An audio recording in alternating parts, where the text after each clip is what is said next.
¿Qué tal? Bienvenidos en El Círculo una vez más. Vamos a platicar hoy de un tema que me parece fundamental, que nos desafía a todos.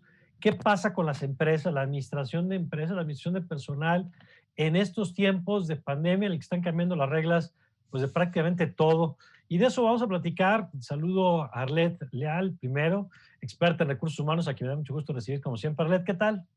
Mucho gusto de estar contigo y con todo tu auditorio, Mario. Gracias por la invitación. Igualmente, Arlet, gracias también a mi tocayo, Mario F. Retana, especialista también en negocios intangibles. ¿Qué tal, tocayo? Buenas. Muchas gracias a ti, especial Mario Tocayo, y evidentemente a todos en la mesa y evidentemente a las personas que nos están viendo. Ojalá les sea de utilidad la información. Yo estoy seguro que sí, que nos van a dar mucha luz ustedes. También saludo a Guillermo Maínez, que es Guillermo Maínez, director general del Consejo Mexicano de Empresas de Diagnóstico Médico. ¿Qué tal, Guillermo? Mario, muy buenas tardes a todos, buenas tardes al auditorio. Y está con nosotros Armando Rodríguez, especialista en análisis bursátil, mercado de capitales. ¿Qué tal, Armando? Hola, Mario, buenas tardes. Igualmente, muchas gracias por el espacio y muchas gracias a todos tus invitados y a tu auditorio. No, hombre, gracias a ustedes. Y empezamos, Arlet, si te parece contigo. Oye, de por sí era complejo la administración de un negocio siempre por los desafíos que implica. Ya luego venía un escenario económico complicado que ya sabíamos desde finales del 2019, una economía que venía desacelerándose, o sea, ya teníamos retos por delante. Y de pronto llega una pandemia que nos cambia todo, nos cambia la manera en la que podemos salir o no salir, nos metemos a nuestras casas y conceptos que a lo mejor dábamos por sentados, como el espacio para trabajar y el espacio de la casa, se empiezan a trastocar. ¿Cómo estás viviendo, digamos, tú como experta en estos temas? Y esa sería como la primera pregunta para todos en esta primera ronda. Lo que está viviéndose en el mundo de los negocios con esta sacudida que estamos experimentando todos. Fue totalmente difícil porque, como lo acabas de mencionar, Mario, fue un evento completamente impredecible. Aunque escuchábamos hablar, por ejemplo, de temas de home office desde hace algunos años atrás, en México nos tardamos mucho en adoptar esta modalidad. De hecho, Latinoamérica, como lo saben, somos los principales países que tardó o que estaba totalmente renuente en aplicar este tipo de esquemas en los centros de trabajo. Y hoy que nos vimos obligados, pues nos agarró totalmente desprevenidos. Trabajamos con las compañías directamente desde cómo sacar al personal de las oficinas, contando con toda la parte tecnológica, porque había personas que ni siquiera tenían computadoras personales, redes fuertes de internet en sus casas, no tenían espacios adecuados para trabajar y sobre todo porque se trataba de toda la familia, como lo bien lo mencionas, porque el home office era para algunas personas muy eficiente cuando se trataba de una sola persona, un solo integrante de la familia, pero nos vimos todos en el mismo espacio, en la misma convivencia y se hizo complicado. Entonces, trabajamos desde ahí. Las compañías, la parte de recursos humanos tomó un papel protagónico completamente. Yo creo que han sido los protagonistas de esta pandemia porque les tocó desde adaptar adecuadamente a los empleados en sus casas, pero además toda la curva de llegar a la eficiencia fue muy importante para que fuera lo más corto posible. ¿Por qué? Porque hubo muchísimas discrepancias en qué trabajo se podían llevar a casa, qué no, qué trabajo se podía medir a distancia y sobre todo la parte de la confianza jugó un papel muy importante en el tema de los líderes porque desconfiaban que la gente realmente fuera a trabajar en horario continuo. Entonces sobrecargaban de trabajo, las jornadas eran extenuantes. Hablamos mucho de respetar horarios, de desayuno, de comida, de balance de familia-casa. Se fuera todo esto. Y ya que llegamos a esa eficiencia, pues ahora la parte emocional de los trabajadores con la cual también se tuvo que trabajar. Teníamos gente desmotivada, gente muy asustada, gente estresada y también Recursos Humanos tuvo que tomar un papel protagónico para ayudar en la parte sensible. Yo creo que la parte humana ha jugado un papel fundamental, sobre todo en la productividad y en el cumplimiento de los objetivos. Y ahora, Mario, que las compañías, algunas están regresando, pues implica también otra serie de cambios para hacerlo en forma eficiente, cumpliendo con todos los protocolos, porque la primer parte importante es salvaguardar la salud de los trabajadores y también de los clientes, por supuesto. Entonces, ¿cómo hacerlo para que sea en forma segura? Pues me gusta que con esta primera intervención, Arlet, nos empieza a poner temas en la mesa porque, en efecto, hay por lo menos dos grandes momentos. El del traslado a la casa, que en algunos casos parece que llegó para quedarse, y en el otro, el regreso a las oficinas, si es que se va a dar. A ver, Guillermo, yo quisiera conocer tu perspectiva de entrada de los desafíos en esta primera etapa, digamos, en pasarnos de cómo estábamos al empezar a trabajar desde casa.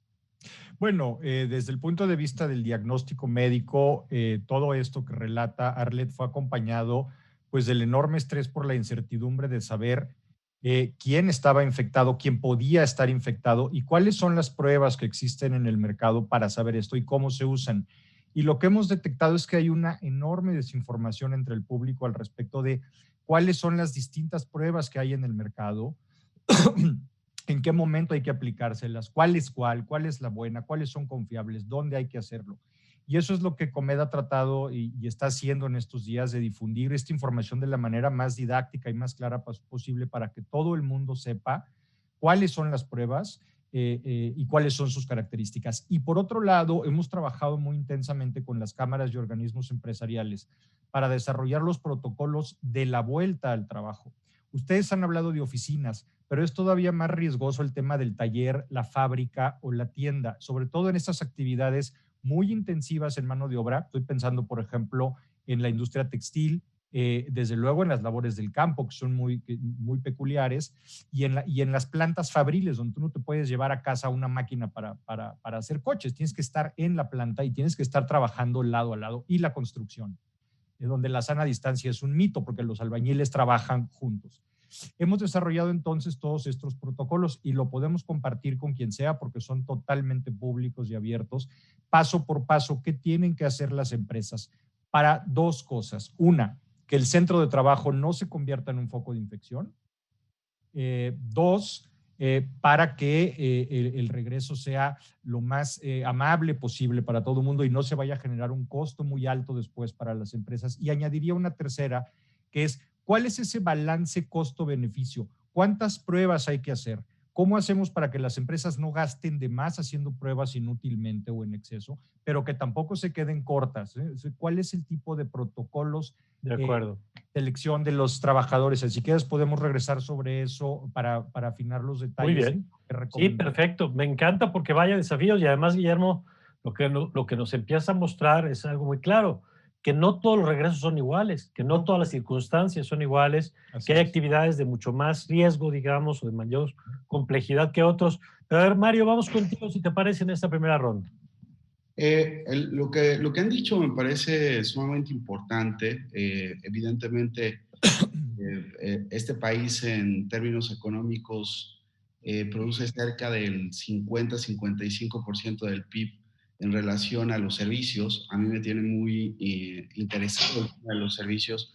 No por eso dejar el tema de la producción fabril en un segundo punto, porque como lo vimos, este tema de apertura en relación a las áreas esenciales o que se transformaron en áreas estratégicas y vemos ahí los temas de la manufactura automotriz, pues se hace un tema interesantísimo donde pues todos tienen retos diferentes. A mí la parte que me ha interesado mucho es la parte en la cual yo me involucro, que es en donde las empresas están en Internet. Y entonces ya sea, hemos visto retos acerca de las empresas de servicio que lamentablemente no están sacando toda la capacidad que tiene el Internet. Hemos visto que se pueden corregir algunos asuntos en relación a las estructuras. Cada vez vemos que están más traslapadas las líneas de producción y también se puede hacer a través de tecnologías de información. Hoy ya casi todos tenemos pues teléfonos en nuestros bolsillos y evidentemente creo que la desinformación va en muchos sentidos. Yo hoy en la mañana oía justamente porque yo estaba ante un proceso en el cual tenía que tomar una decisión en relación a las pruebas y me parece que sí hay mucha desinformación. Pero puntualmente yo quería hablarles de esta metodología que hemos estado desarrollando para que vean otro ángulo. El sanitario me tiene completamente cautivado y yo creo que a todos. Hemos desarrollado una metodología que son las 3 Es. Y esto lo hacemos para el sector de servicios. Evidentemente yo creo que también le puede servir a la industria fabril o la industria de construcción. Y tiene que ver con encierro, engentamiento y encimamiento, que son temas muy personales. Yo estoy completamente de acuerdo que la pandemia tiene varias naturalezas, cada uno consume la pandemia a partir incluso de si en nuestros hogares sale esta magia que es agua caliente o simplemente agua. Y luego existe otra que tiene que ver con donde simplemente no hay información o simplemente no sé cómo consumir la pandemia. Entonces, estos consumidores que somos todos de la pandemia, pues se vienen muchas realidades distintas. Preponderantemente yo quisiera hablar acerca de lo que hemos venido haciendo con la chatarra tecnológica para dotar a todas estas tiendas de barrio, que así se les denominaron, para que con su celular y con chatarra que ya puedan comprar haciendo una pequeña red o poniendo afuera de las estéticas una pantallita, estas que ya no utilizan, con un WhatsApp y con un listado de citas, que se pueda dar esta posibilidad de que la gente no vea concretamente en el COVID el problema. A mí me parece que en realidad la gente está muy asustada, la gente no solamente hacia el tema de la información como forma de cura, pero también está asustada en el sentido de qué va a hacer con sus ingresos.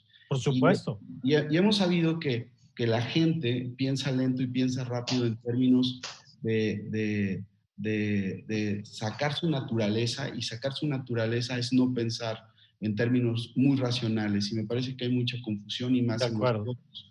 Entonces, eso es lo que nosotros estamos tratando de hacer por la gente con esta metodología que se sube a internet, para que todas las tiendas de barrio empiecen a ver cómo pueden utilizar la tecnología. Evidentemente un tema completamente humano, pero visto desde otro ángulo.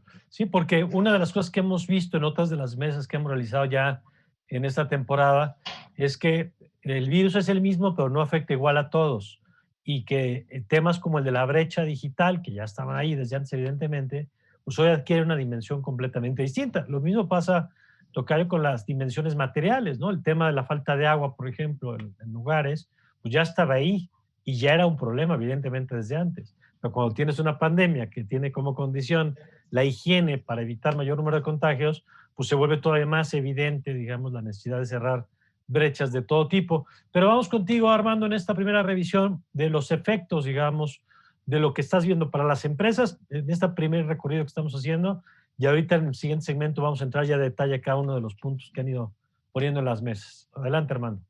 Claro que sí, Mario, con mucho gusto. Pues mira, desde nuestro frente en el mercado, pues naturalmente hemos visto retos extraordinarios para prácticamente todas las industrias, ¿no? En la medida que diferentes sectores se han ido incorporando a la economía, pues ha sido, como sabemos, de forma pues muy limitada, tratando de controlar en la medida de lo posible justamente el flujo de personal. Tan solo, por ejemplo, el caso de centros comerciales, ¿no? Creo que es un buen ejemplo en donde actualmente el horario es muy limitado, de 11 de la mañana a 5 de la tarde, y aquellos activos en donde más afectación hemos visto, naturalmente son aquellos en donde los inquilinos no han sido esenciales, ¿no? Que han mantenido un cierre de operaciones pues prácticamente desde finales de marzo, y apenas han podido incorporarse de forma gradual, ¿no? Uno de los sectores también más afectados naturalmente ha sido el hotelero, que como sabemos, pues bueno, actualmente ya puede operar, pero con un aforo también muy limitado.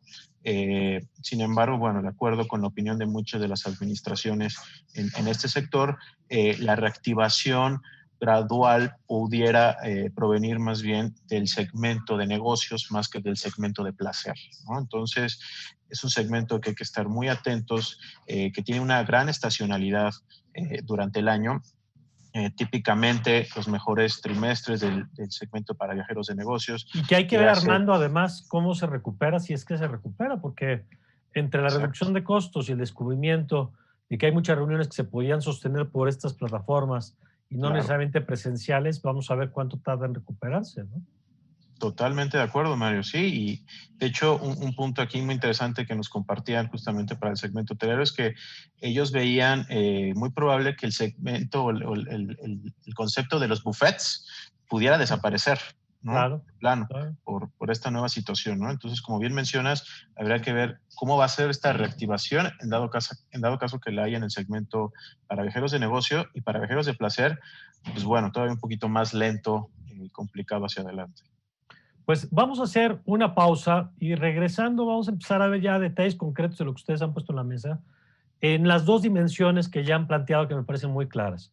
¿Qué vamos a hacer con la gente que se queda trabajando en casa? Eso que planteaba Arlette al principio que me parece fundamental. Las nuevas reglas, reglas entre la empresa y reglas dentro de la casa. ¿Y qué vamos a hacer con la gente que regresa a las empresas? ¿Cómo va a ser este nuevo mundo laboral? ¿Qué nuevas competencias tenemos que desarrollar? De eso, si les parece, platicamos regresando a esta pausa. Entonces, en el círculo y nosotros ya volvemos.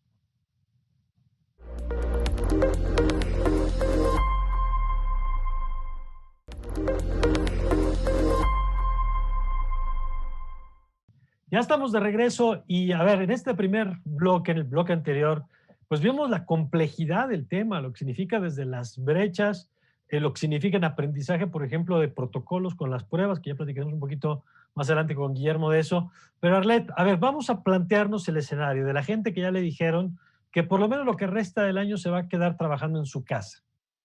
Después de la experiencia que has tenido durante estos meses, ¿cuáles serían las cosas que tenemos que resolver para que la gente pueda seguir haciendo esto? Porque en realidad es una tarea complejísima esto de mezclar familia con trabajo, la distribución de los espacios, lo que decías de los horarios.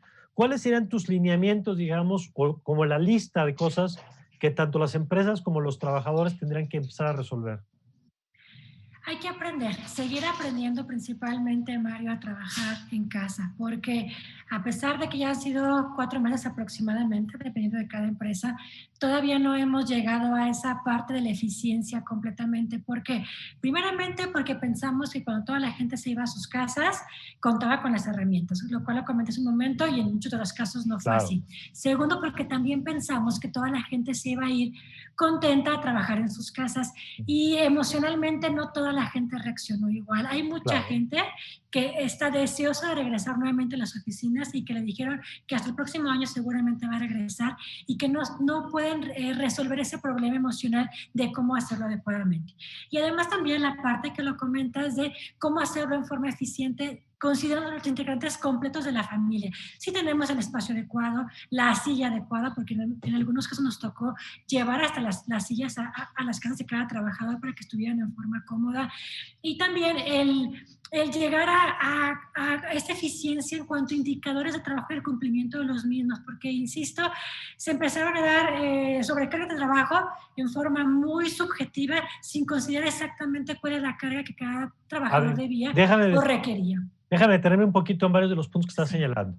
Por ejemplo, en esto de los términos de la relación, tú has dicho varias veces, y me parece muy interesante el asunto de la confianza.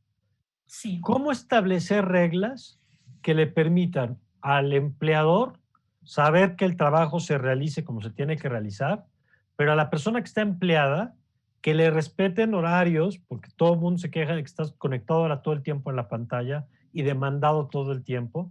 Es decir, ¿cómo establecer esos términos de la relación en este nuevo escenario?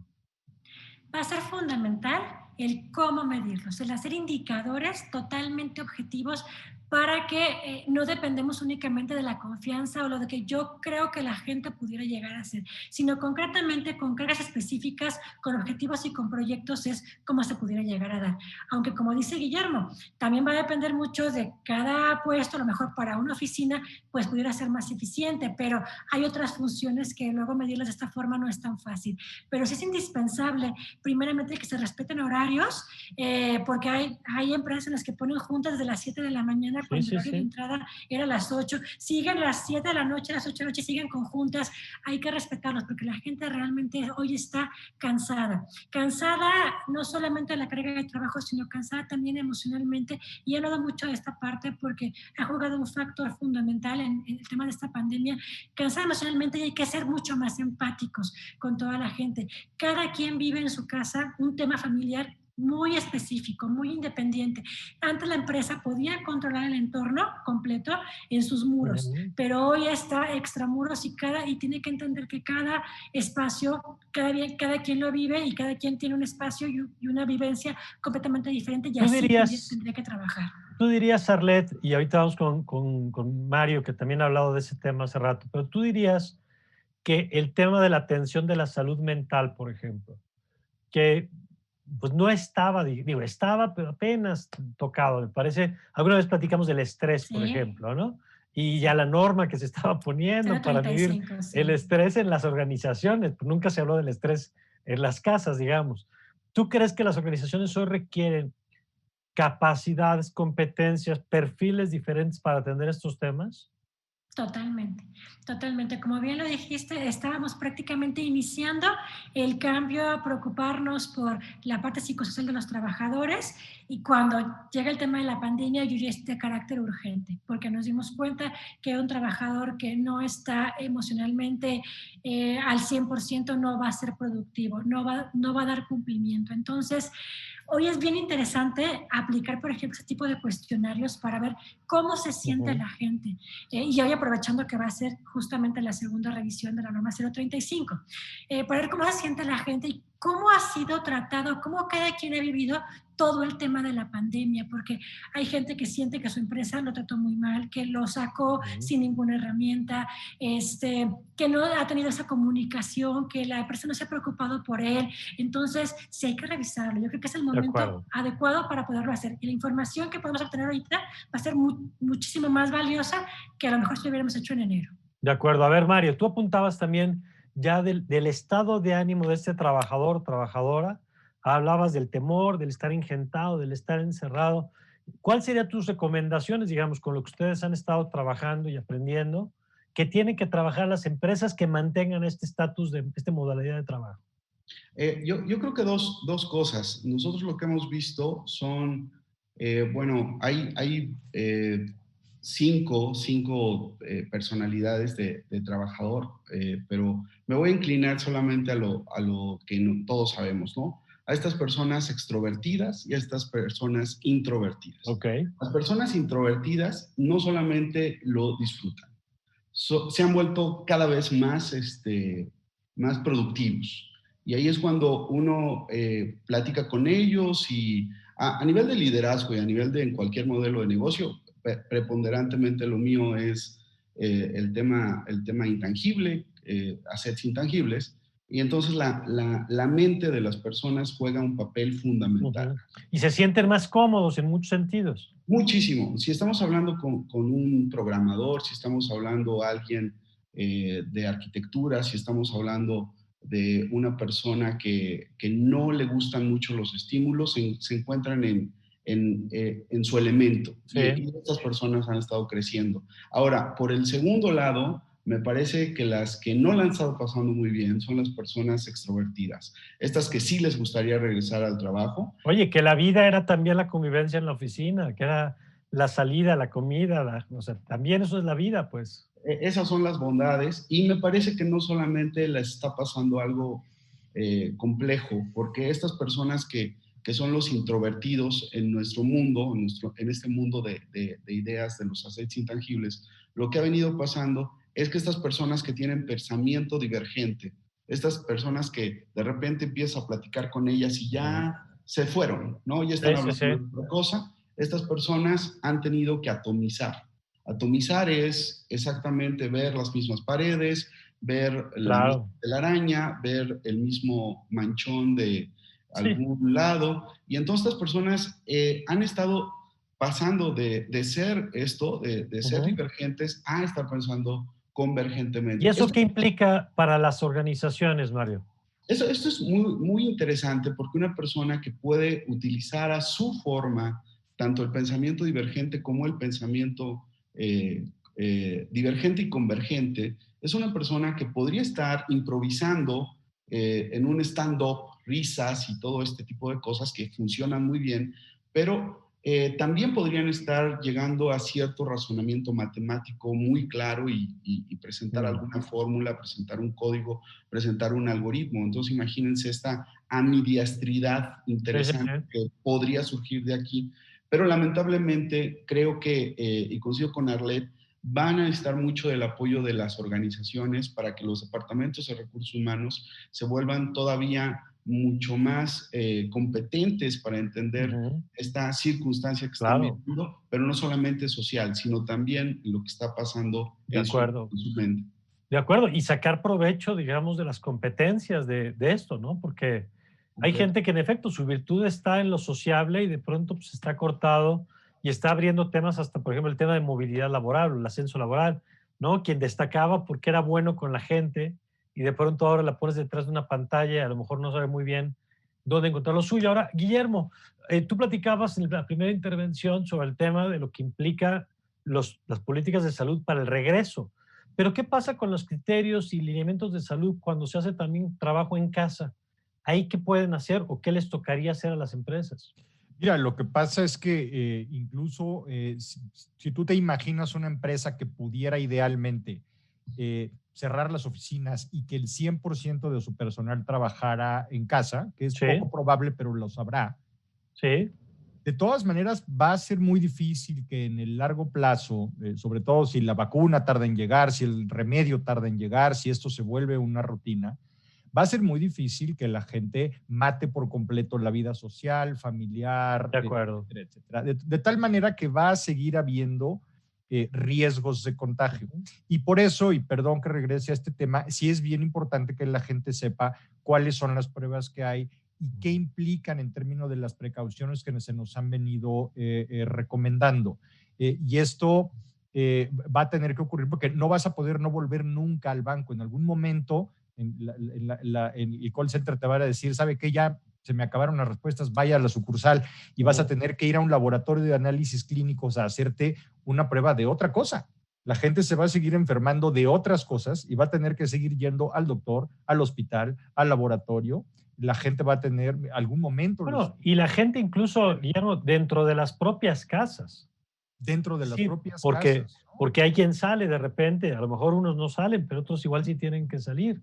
Y existen también los riesgos dentro de la propia. No es cierto que se encierre uno y es una burbuja libre de cualquier riesgo. No, difícilmente. Son solamente las personas que, como decía Mario, de por sí son introvertidas y luego viven solas y luego su trabajo se puede hacer totalmente en casa, pues las que minimizan. Pero hasta esos de vez en cuando se van a comer con alguien o ven a su familia o algo. Entonces ahí las medidas de prevención y el cuidado adecuado de la salud, incluso para esas personas, es tan relevante como para el de quienes van a volver. Oye, y hasta ahí, Guillermo, ahí, ¿hasta dónde, en tu opinión, las propias empresas tendrían que incidir en las políticas que sigue la gente dentro de sus casas?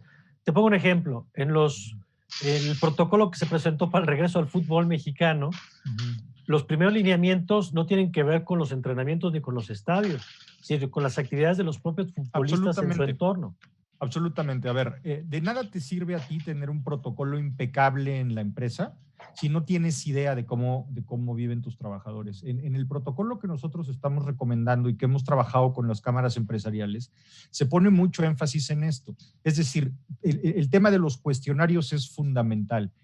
Desgraciadamente, las empresas, o para bien en algunos casos, van a tener que saber cómo vive la gente que trabaja con ellos.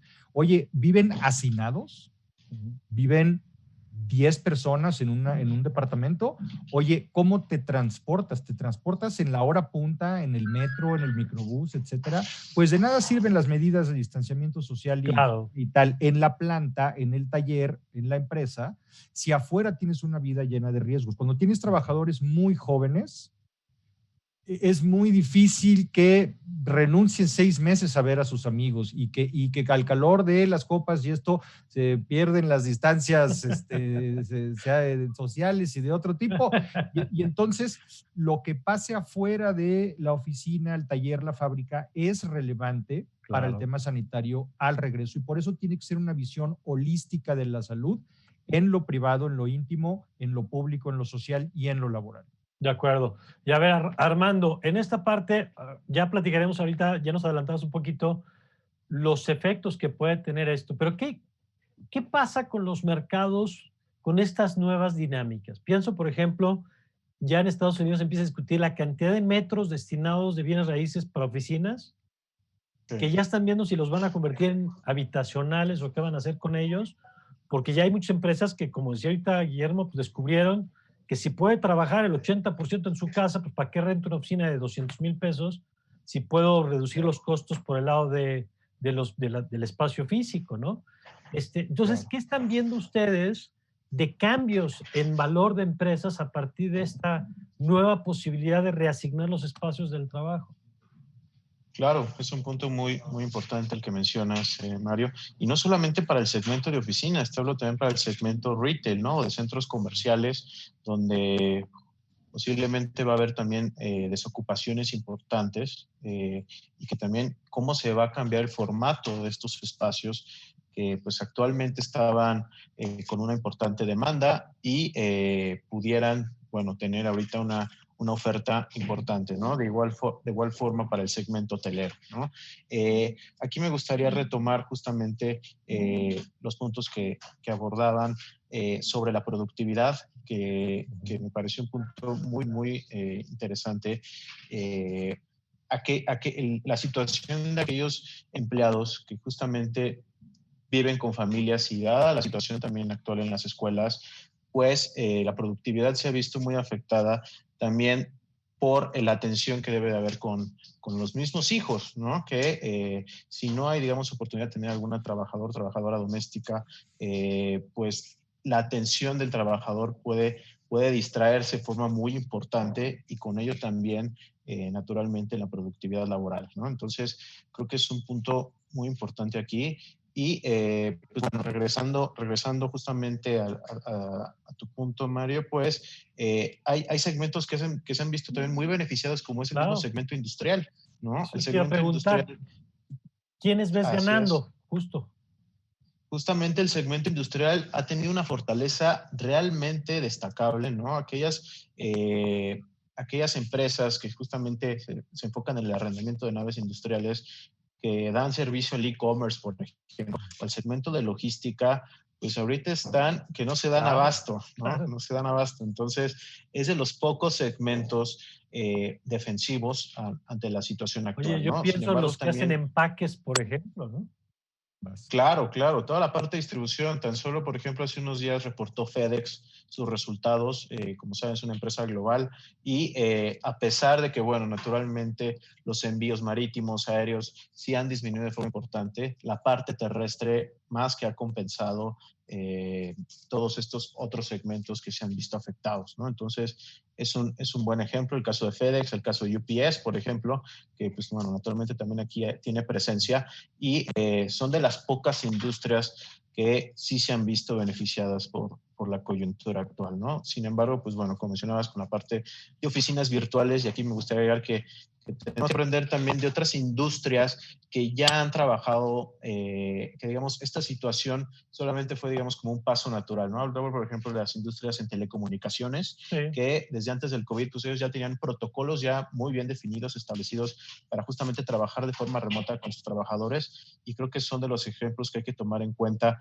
para todas aquellas nuevas empresas que están contrastando esta nueva situación. De acuerdo. Bueno, vamos a ir a un nuevo corte, pero regresando vamos a platicar y vamos a empezar con Guillermo, si me lo permiten, ¿con qué pasa con el regreso? ¿No? Ahorita este segundo segmento platicamos de quién se queda en casa y entonces ya nos recomendaron algunas cosas aquí, Mario y Arlet, de las áreas de recursos humanos, lo que les toca, la empatía, el trabajo, entender personalidades, pero ¿qué pasa cuando regresemos? Los que regresemos, yo no sé si estamos entre ellos o no, pero bueno, los que regresen en todo caso, ¿con qué se van a encontrar y cuáles son los desafíos que nos representa esa realidad, desde la parte sanitaria hasta la parte laboral, psicológica, de coordinación de equipos a distancia y presenciales? En fin, de eso platicamos regresando después de este corte.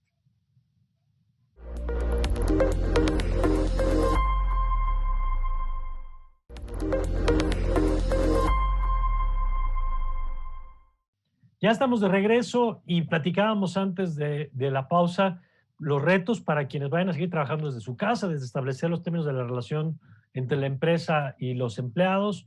Pero vamos a platicar ahora de lo que significaría regresar, que ya lo empezamos a ver en algunos negocios. Y ahí, Guillermo, arrancamos contigo. A ver, de entrada el ABC, ¿de qué instrumentos tenemos desde el punto de vista de la salud para saber cómo podemos regresar? Pero voy al grano. Las empresas tienen que conocer mucho mejor a sus empleados. ¿Y qué quiere decir esto? Lo primero que hay que hacer es identificar cuáles son los trabajadores que están en mayor riesgo. Y esto implica tener dos tipos de herramientas: cuestionarios para la parte que no pueden ver en el trabajo y una observación muy precisa del trabajo. Tú podrías hacerle teóricamente una prueba de PCR, es decir, la de biología molecular, al 100% de tus trabajadores. El problema es que esa es la que te mide qué cosa, Guillermo. Qué bueno que tocamos ese tema. La PCR, por sus siglas en inglés, que es la reacción en cadena de la polimerasa, es la prueba de biología molecular. Es el único tipo de prueba que es de diagnóstico. Esa es la que te dice si en ese momento tienes el virus en el organismo y si estás contagiado y en posibilidades de contagiar. ¿Esa también te dice si ya tuviste? No. Okay. Esas son las otras. Okay. Ahorita voy a tocar porque son relevantes para el screening y para bajar costos en el regreso. Okay. Tú podrías hacerle una PCR, que es la prueba reina a todos. Lo que pasa es que te saldría impresionantemente caro. ¿Cómo haces para reducir ese costo? Primero, a través de estos cuestionarios y esta observación, dices, ¿cuáles son mis trabajadores en más riesgo? ¿Por edad? ¿Por comorbilidades? Obesidad, cardiovasculares, diabetes, tabaquismo, y por sus condiciones de vida. ¿Quién se mueve en el transporte público? ¿Quién vive con mucha gente en un espacio pequeño? Etcétera, etcétera. Ya eso los tienes que monitorear con mayor. Y entonces intensidad. A ese grupo de personas que están en más riesgo, sí les tienes que hacer una prueba para determinar si están infectados o no están infectados. Okay. Obviamente, aquellos que estén infectados se tienen que ir a su casa cuarentenados, y también las personas con las que hayan estado en contacto recientemente, tanto en su ámbito familiar como laboral. ¿Qué vas a hacer con el resto de los trabajadores? Al resto de los trabajadores les puedes aplicar las pruebas serológicas, solamente que aquí hay una enorme confusión. Hay dos tipos de pruebas serológicas. Punto número 1, una prueba serológica no detecta el virus, detecta la respuesta inmune del organismo y si ya generaste anticuerpos. Es decir, si ya tuviste. Si ya tuviste. Y aquí hay dos tipos de consideraciones dobles. La primera es, hay un tipo de prueba serológica que se llama de plataforma automatizada. ¿Cómo saber cuál es? Te la tiene que tomar un laboratorio. Okay. Análisis clínicos. Ya sea que tú vayas al laboratorio o el laboratorio venga al centro de trabajo y realice la toma de muestras conforme a un protocolo establecido en las normas oficiales mexicanas que rigen estas cosas. El riesgo son las pruebas de cartuchito, las pruebas rápidas, que ahora mucha gente... Que esas no son de laboratorio. Esas no son de laboratorio, esas tienen una tasa de efectividad muy baja y que la gente cree que se la puede aplicar como una prueba de embarazo y no es una prueba de embarazo. Y eso no te garantiza si tuviste o no tuviste. Ahora, aquí en estas hay otra vez otra bifurcación. Cuando la prueba rápida te da positivo, es bastante confiable. Quiere decir que tuviste el virus y que tienes una inmunidad. ¿Por cuánto tiempo estás inmune? No saben. La ciencia no lo sabe. ¿Ok?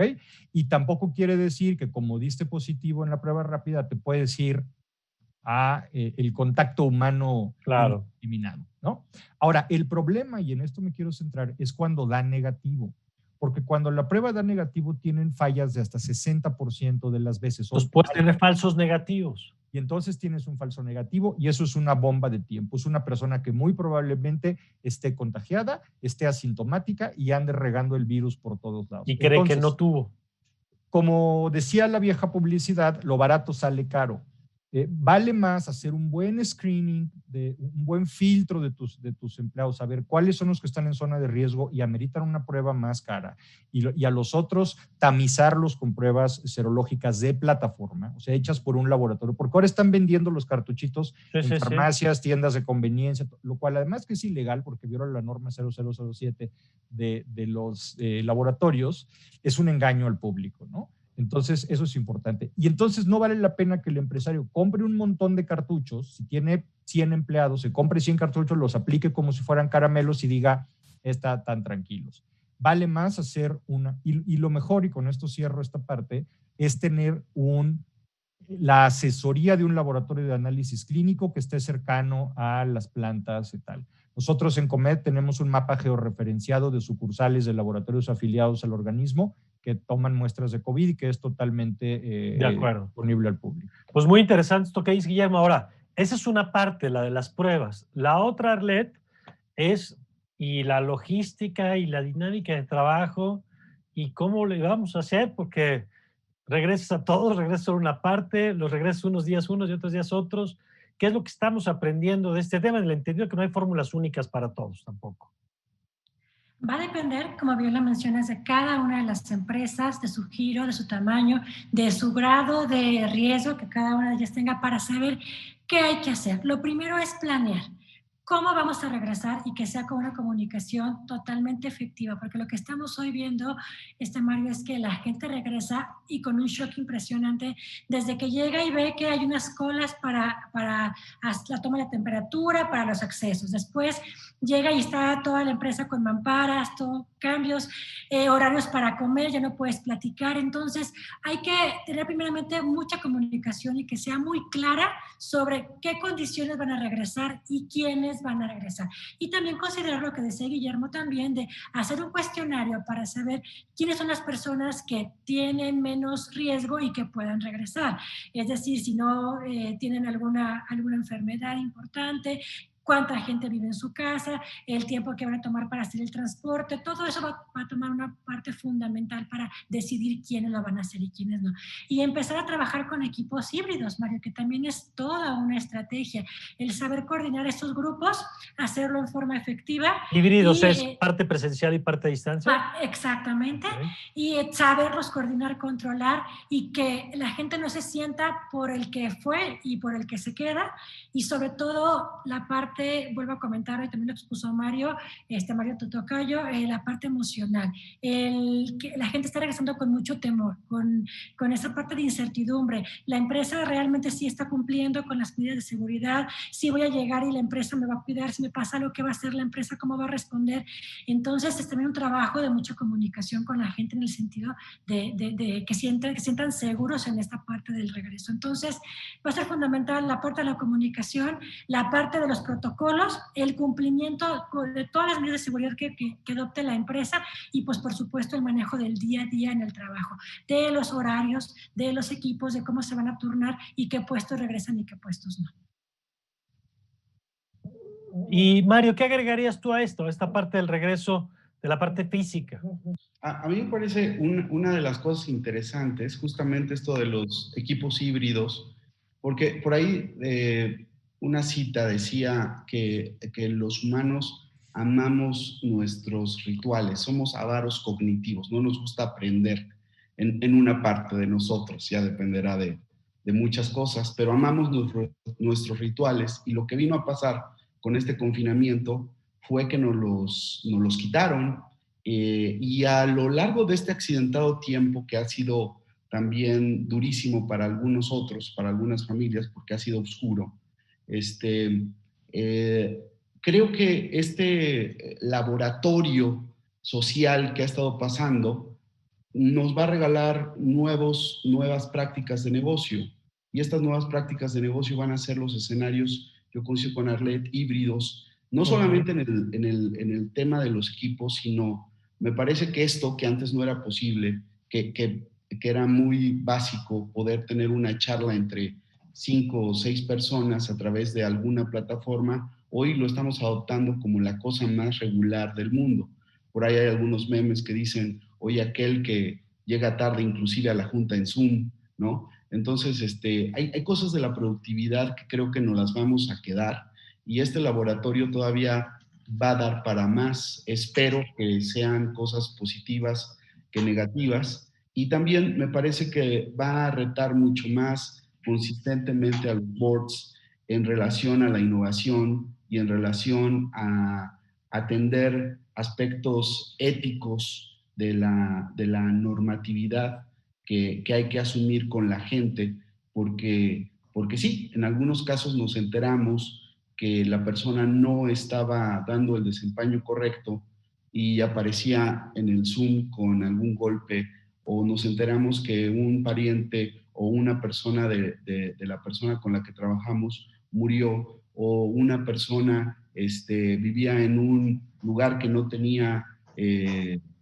yeso y tenía un lugar, un techo bastante improvisado, y todas estas cosas pues nos dejan ver una realidad interesante. Entonces, yo creo que los aspectos que se van a mudar, yo creo que van a ser en entornos híbridos. Segundo, yo creo que los boards van a tener que empezarse a preocupar más por su gente, cómo vive, dónde vive, y evidentemente vamos a tener que hablar mucho más seriamente de la innovación. Y yo, Armando, te pediría un poco para ir cerrando, pues cómo también son criterios nuevos para evaluar a las empresas, ¿no? Es decir, todo esto que hemos estado escuchando, a ver, pienso lo siguiente, que por ejemplo el tema de la responsabilidad social, al paso de los años se ha convertido en una variable para determinar justo el valor de una empresa. Hoy, el tema de qué tanto gestiona su personal, qué tanto tiene políticas de salud que le permiten garantizar la operación de la empresa y en ese sentido mantenerse como un proveedor confiable, qué tanto tiene un modelo de negocio que le permite seguir operando cuando todo el mundo se guarda en su casa. Es decir, quizás hasta los propios criterios para determinar el valor de una empresa y la pertinencia de una alianza con una empresa están cambiando, ¿no? Totalmente, Mario. Sí, y coincido con muchos de los puntos que estaban abordando. Naturalmente, hay que darle prioridad a quién es tu población en riesgo dentro de tu base de trabajadores, ¿no? Esto es algo fundamental. Y como segundo punto, justamente el tema que abordaba sobre la también variabilización del personal también, pues naturalmente en función de sus nuevas actividades, ¿no? Algo también que es muy importante es el tema de la privacidad, que pues justamente hemos visto muchos casos en Estados Unidos donde qué plataformas utilizar, ¿no? Y pues bueno, aquí ha habido grandes discusiones en muchas de las empresas acerca de esto. Creo que va a seguir siendo un tema muy recurrente hacia adelante, y ya habíamos visto una tendencia cada vez más pronunciada en temas de ESG, ¿no? Environmental, Social and Governance, y creo que aquí justamente se va a complementar bastante, se va a robustecer el punto en el tema de pues la salubridad, ¿no? El gobierno corporativo aquí debe de atender justamente uno de estos nuevos problemas hacia adelante, y pues bueno, por parte de las emisoras que cada vez más se han incorporado a informes de sustentabilidad, por ejemplo, creo que en el tema social, aquí en particularmente solamente en el tema social, es donde entra cabalmente este punto. Oye, y decía Mario que las mesas de dirección, digamos, los equipos directivos, van a tener que modificarse. Bueno, yo imagino que ahora dentro de los consejos de las empresas vas a tener que tener expertos en salud. Es decir, variables que antes a lo mejor ya estaban incluidos en alguna etapa, pero que hoy cobran una relevancia central, ¿no? Claro, nuevas profesiones también que van a ir justamente enfocadas a asesorar justamente a empresas para que cumplan con estos nuevos lineamientos en temas de salud, ¿no? Bueno, naturalmente ahorita lo que hemos visto en las emisoras es que están dándole prioridad justamente al mantenerse de forma solvente aquellas empresas que tienen compromisos financieros importantes con bancos, por ejemplo, con tenedores de deuda. Ahorita justamente su prioridad ha sido el refinanciar pues prácticamente los pasivos que actualmente tienen, y ya una vez librado este paso, poder seguir ahora sí la implementación a la nueva normalidad en las oficinas, ¿no? Y justamente, como mencionas, fortalecer el gobierno corporativo y nuevas direcciones enfocadas a los lineamientos en temas de salud. Mira, yo tengo la impresión de que todavía estamos en un momento donde estamos ansiosos por volver a lo de antes, que todavía no terminamos de entender que ya eso ya fue y que es un nuevo juego que requiere nuevas organizaciones con nuevas capacidades para hacerlo. Yo quisiera un poquito para cerrar, escuchar de cada uno de ustedes un elemento, una recomendación que pudieran hacer a las organizaciones, de si hubiera algo en lo que tuvieran que poner el foco para esta nueva realidad, que ya quedamos que tiene tanto la nueva realidad del regreso a lo físico como la nueva realidad del trabajo digital o la nueva realidad de lo híbrido, como lo han planteado ustedes. ¿Cuál sería el atributo más importante que ustedes creen hoy que una empresa tendría que desarrollar? Me parece que ya han puesto varios sobre la mesa, han hablado de recursos humanos, de conocer mejor a tus colaboradores, pero quisiera tener un poco una idea que nos pudiéramos quedar después de este programa. A ver, Mario, si quieres, vamos cerrando contigo. A mí me encanta que si la gente se quedara con algo, fuera con temas de comportamiento, cómo producir, con qué comportamientos hacerlo. Me parece que lo que a mí me toca ver es que la gente produce como en modo avión, como estando, y eso ya no es posible. La gente, yo creo que tiene que asumir junto con su manager, con sus líderes, a tener sí sus espacios de ocio, así a tener sus espacios de intercambio social, pero la gente, yo creo que este profesional va a tener que ser mucho más consciente en conservar una forma pertinente de llevar pan a su casa, porque hay muchas realidades, desde el directivo más alto, sí, que bien se le tiene que visualizar como una persona, pues no quiero sonar moralista, pero una persona que hace las cosas correctas, hasta la persona desde abajo, porque hoy estamos viendo gente que vive momentos muy oscuros, problemas económicos que se vienen por todo el año que entra, pero preponderantemente temas de los comportamientos, de hacer las cosas correctas. De acuerdo. Y que pueda hacer cultura. Muy bien, a ver, para cerrar, una idea, Arlet, nada más. ¿Qué tiene que aprender la gente si tuvieras la lamparita aquí para decirle, a ver, esto que no se les pase? Para mí lo más importante es la correcta organización de las empresas que ya están pensando en regresar, en cómo hacerlo en forma efectiva, desde hacer todo un planteamiento y hacerlo mucho más organizado de cómo salimos a cómo vamos a regresar, sobre todo y principalmente para cuidar la salud del trabajador, para evitar que la empresa se vuelva un foco de contagio, armar todo un protocolo muy de la mano con alguna entidad o alguna empresa consultora en temas de epidemias para certificarse por qué se debe de empezar y qué es lo que se debe de cumplir principalmente para hacerlo en forma efectiva y para evitar lo que acabo de comentar. Muy bien, gracias, Arlet. Guillermo. En este nuevo mundo que va a venir de las empresas y los trabajadores, creo que va a ser esencial las alianzas estratégicas para generar sinergias de conocimiento. En la trinchera en la que yo estoy ahora es tu mejor aliado es tener una empresa de diagnóstico médico con la que hagas un convenio y haya este conocimiento. Eso no es un gasto más, es un gasto menos. De acuerdo. Y Armando, para terminar. Yo lo resumiría en innovación y flexibilidad. Yo creo que el equipo directivo tiene que ser muy abierto, muy flexible a estas nuevas políticas y regulaciones que seguramente van a venir hacia adelante. Ya mencionaban, el conocer muy bien a tu base trabajador es muy, muy importante para justamente tener esta comunicación, apertura. Yo lo resumiría en esos puntos. Muy bien, me gustan mucho innovación y flexibilidad frente a lo que tenemos, alianzas estratégicas, colocarte, digamos, mucho más empatía en reconocer lo que está viviendo la gente que tienes enfrente en estos momentos y hacer alianzas con gente que te pueda acompañar durante estas transiciones tan complejas. Pues muchas gracias a todos. Gracias, Arlet. Gracias a todos ustedes también. Gracias como siempre. Mario, gracias. Gracias, Tocayo. Gracias, Mario, Tocayo, todo el panel y la gente que nos está viendo. Guillermo, muchas gracias. Un placer, Mario, y compartir la mesa con estos distinguidos invitados. Gracias, y gracias, Armando. A ti, Mario, muchas gracias a ti, a todo tu auditorio y panelistas, muchas gracias. Y gracias a usted por habernos acompañado en una edición más de En el Círculo.